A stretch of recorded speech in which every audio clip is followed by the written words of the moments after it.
안녕하세요. 보험 PT 윤혁 팀장입니다. 3대 진단비라고 하는 암, 뇌, 심장질환 보험은 대부분 가입하고 계시죠? 그런데 3대 진단비만으로 큰 질병에 대한 대비가 완벽하게 될까요? 암, 뇌, 심장질환이 사망률이 높은 질병이라는 것은 무시할 수 없는 수준이겠지만 말기 신부전증으로 인한 신장투석이 필요한 경우나 말기 간경화, 말기 폐질환 등으로 장기 이식이 필요한 경우, 그리고 중증 치매 합병증과 같은 질환도 매우 위험합니다. 그렇지만 3대 진단비에서는 보장이 되지 않습니다. 이러한 부분을 보완해 줄 수 있는 질병 후유장애 3% 이상 특약은 가입금액 곱하기 후유장애 지급률로 보상이 되며 다양한 질병에 대한 장애에 대해서 보장을 해주고 있습니다. 그래서 이번 시간에는 질병 후유장애 3% 최대 1억 원까지 보장 가능한 A회사에 대해서 상세히 한번 분석해 보겠습니다. A회사 가입 제한서를 보기 전에 질병 후유장애는 어디에 어떻게 활용될 수 있는지 간략하게 설명드리고 안내 시작하겠습니다. 후유장애는 전신에서 발생할 수 있고 제가 언급드린 예시 외에도 활용될 수 있는 부분이 너무 방대하기 때문에 신체 기관별로 중요한 부분 하나씩만 짚어드리겠습니다. 첫 번째는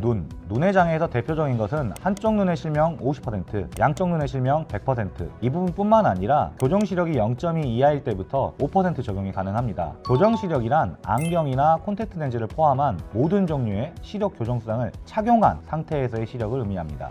두 번째, 귀의 장애에서는 대표적인 것으로 한쪽 귀의 청력 소실, 두 귀의 청력 소실 80%뿐만 아니라 보청기를 착용할 만한 상태인 한 귀의 청력 약간의 장애에 해당하면 5%에 해당합니다. 여기서 약간의 장애는 수능 청력 검사상 평균 순 음역치가 70dB 이상을 의미합니다. 고도 난청 상태에 해당해서 일상생활에서 큰 소리만 알아들을 수 있는 수준의 청력 장애죠. 인공와우나 인공달팽이관 수술 혹시 들어보셨을까요? 인공와우 수술을 한쪽만 시행하셨다면 5%, 양쪽 모두 수술하시면 10% 후유장애에 해당합니다. 세 번째 신체기관으로는 입으로 말하고 씹어먹는 기능의 장애 역시 매우 중요한 항목이지만 가장 많이 청구가 있는 부분은 치아의 결손 항목입니다. 치아의 결손이란 영구치의 발치 혹은 상실로 인해서 5개 이상이면 5%, 7개 이상이면 10%, 14개 이상이면 20%에 해당됩니다. 임플란트 1개는 하나의 치아 결손으로 인정하고 크라운 치료 같은 경우에는 2분의 1개의 치아 결손으로 인정합니다. 예를 들어 보험 가입 이후에 치과 치료를 임플란트 3개, 크라운 4개를 하신 분이라면 총 5개의 치아 결손에 해당하여 5% 후유장애의 보험금을 수령하실 수 있는 거죠. 척추의 장애 역시 보장하는데요. 흔히들 디스크라고 부르는 추간판 탈출증으로 수술적인 치료를 받고 6개월 이후에도 신경장애를 남긴 경우라면 10%에서 20% 사이에 지급률 평가를 받으실 수 있습니다. 그리고 다리의 장애에서 많이 하는 부분을 예를 들면 중증 퇴행성 관절염으로 인해 인공관절 수술을 시행하시면 한쪽당 20%의 후유장애에 해당합니다. 신경계 정신행동의 장애 역시 보장을 해주는데 가장 흔한 케이스를 말씀드리면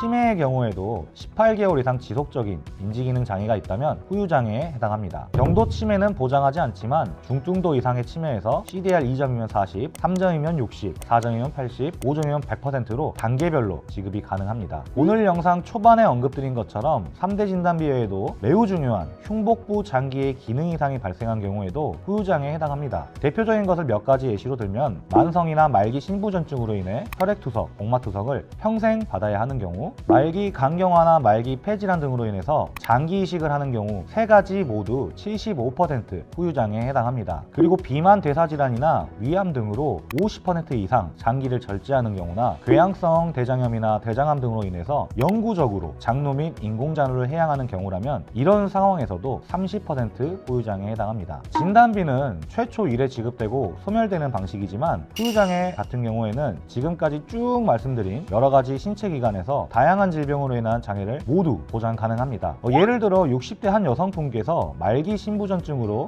신장투석을 받고 계시고 그러면 75%의 후유장애에 해당합니다. 그리고 이분이 왼쪽 다리 인공관절 수술을 하셨다면 20% 후유장애에 해당하기 때문에 질병 후유장애 3% 특약을 1억을 가입하셨다면 7,500만원 플러스 2천만원 총 9,500만원 지급이 가능합니다. 그리고 차후에 다른 질병으로 인해서 후유장애가 발생할 시 역시 보장이 가능합니다. 여기까지만 알아보고 오늘의 주제였던 질병 후유장애 3% 1억 원 보장 가능한 A회사의 3가지 유형 한번 살펴보겠습니다. 모두 40세 여성 기준으로 준비했습니다. 1번 제한서는 5년 표준고지형입니다. 질병 후유장애 3% 이상 1억 원, 재후유장애 3% 이상 2억 원, 30년 납 90세 만기로 구성했습니다. 납입면제 조건은 선택사항으로서 해당 제한서에는 납입면제 특약이 없이 구성을 했습니다. 있습니다. 2번 제안서는 3테노 간편고지형입니다. 1번 제안서와 동일하게 납입 만기나 특약을 구성했음에도 불구하고 59,750원으로 보험료가 저렴하네요. 고혈압이나 고지혈증, 당뇨, 갑상선 저하증, 간염약 등 만성적인 약 복용 중인 분들이나 입원 수술은 없지만 통원 이력이 많은 분들께서는 간편, 유병자 고지형도 좋은 선택이 되실 수 있겠습니다.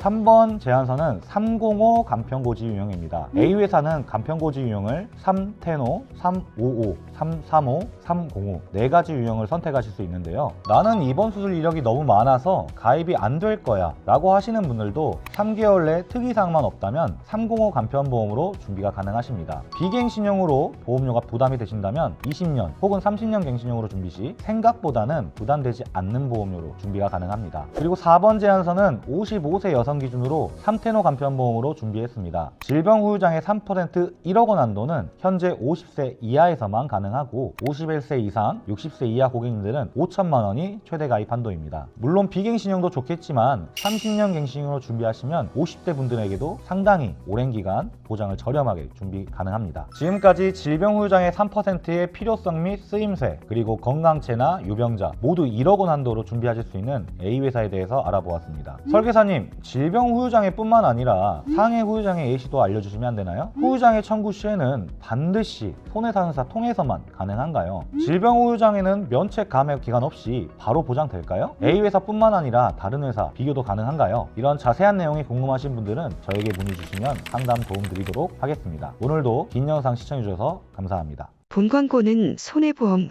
광고 심의 기준을 준수하였으며 유효기간은 심의일로부터 1년입니다.